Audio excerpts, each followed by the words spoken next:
As a person with an autoimmune disease, there's a few things I wish I knew about autoimmune diseases. It would have helped me advocate for myself and likely get a diagnosis sooner.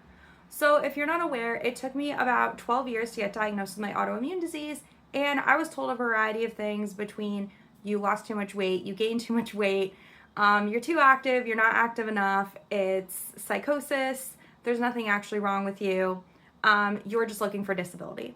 So anyway, finally got diagnosed. I have undifferentiated connective tissue disease. So there's a couple things that are more indicative of an autoimmune disease. So one is having sores in your nose and your mouth. So if you frequently do get sores in your nose and your mouth, especially in alignment with other symptoms, that's a really good sign you have an autoimmune disease. There are many autoimmune diseases, including celiac disease, which is an autoimmune disease against wheat, and that tends to cause a lot of sores in your mouth and nose. Having pain, but having it bilaterally. What that means is both sides of your body at the same time. So if normally your knees feel fine, but sometimes both of them really hurt, that can be a sign you have an autoimmune disease because it's not normally what occurs with different activities. Obviously, if you recently just fell and hit both your knees, then that's not an autoimmune disease. That was one of the first symptoms for me, is I would have very rapid onset severe joint pain. And then it would kind of go away after a couple days. And I was like, all right, I feel like if I go to a doctor, they're going to think I'm absolutely batshit crazy because I'm fine now. And that was the autoimmune disease. People with autoimmune diseases will also sometimes randomly get rashes in the sun, especially. They can get fevers. Fatigue is really common, but a lot of people have fatigue anyway, so it's really hard to say, oh, well, that's an autoimmune disease. There's also Raynaud's, which is where part of your hand kind of changes colors. And I do not have Raynaud's, but it basically is where your veins are constricting, so it's losing blood flow to part of your hand, and so that part turns white.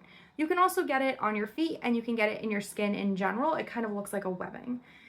People who get Raynaud's, it doesn't mean you have an autoimmune disease, but it can be a good sign that you do potentially have one. Another thing to consider is that once you already have one autoimmune disease, you're more likely to get additional autoimmune diseases.